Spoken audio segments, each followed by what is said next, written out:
Hi, welcome back to the lab. I'm going to take a few minutes just to talk about the types of measurements that we make in chemistry. Specifically, I'm talking about quantitative measurements. We've talked a lot about qualitative measurements over the last few days, so quantitative measurements it is. In general, in chemistry, you're going to be working with four main types of measurements, quantitative measurements: length, mass, volume, and temperature. That's essentially it. So, to make each of those measurements, you need to know which tool to use. To make measurements of length, you're going to use a ruler. We typically will always use the centimeters side. We work exclusively in the SI system, the metric system, so you'll be measuring in centimeters. And we're going to learn how to make better measurements with this ruler as we go through our measurement unit. To measure mass, you have two options. You can use this. This is a triple beam balance, and it operates similar to a doctor's scale. It has these sliding weights along three beams, and I'll show you how to use that. You also have the option of a digital balance. Digital balances are pretty easy to use. You just put the item on the balance pan and read the display. Pretty straightforward.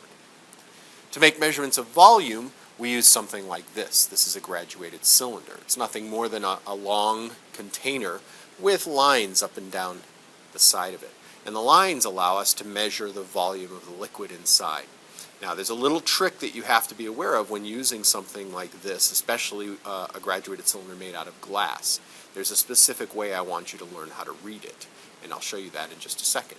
And finally, to make measurements of temperature, we use a good old-fashioned thermometer. We'll be using alcohol-filled thermometers, not mercury thermometers in this class. And we'll take a look at the scale, or the lines on this particular instrument as well. So those are the four measurements that we're going to be making: length, mass, volume, and temperature.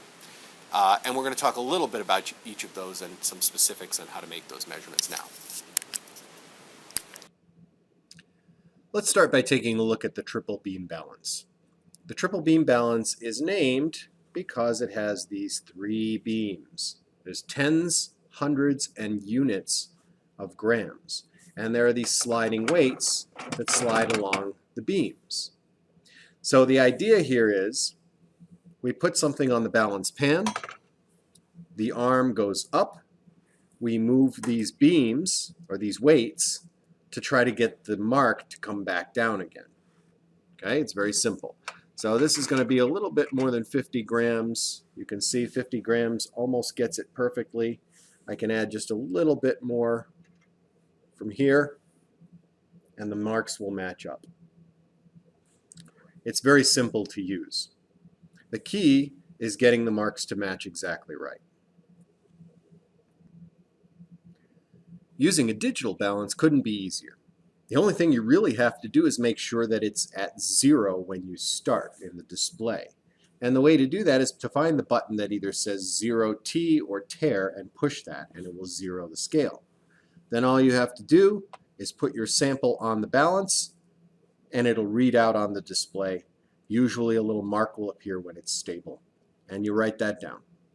Couldn't be simpler. When you're measuring volume with a graduated cylinder, it's pretty straightforward, but there is something you need to be aware of, and that's the meniscus. If I come in close on this, you'll see that the top of the liquid is a sort of curved bowl shape. You'll notice also that the bottom of that bowl shape is actually below the line. It sort of shows up between two lines on the graduated cylinder. I need to measure the volume from the bottom of that bowl shape, the bottom of the meniscus. That's where the volume is most accurate. So if you keep that in mind, you'll never make a mistake. Using a thermometer should be pretty straightforward, and many of you have done it before. You simply read the measurement at the top of the red line. The red line is alcohol, not mercury. We don't use mercury thermometers for safety reasons. But this is good enough for what we'll be doing, and you just simply need to see where that red line ends to make your measurement. We will talk a little bit about what happens if it ends between lines, but for now, you just want to be able to use the tool. By this point in your schooling career, you've definitely used a ruler before. Just a couple of things to remember. In science, we always use the centimeters. We don't use inches. More importantly, when you make a measurement with a ruler like this, your measurement, the unit, will be centimeters, which means that each of these little lines, you know that they're called millimeters, but each of these little lines are now tenths of a centimeter.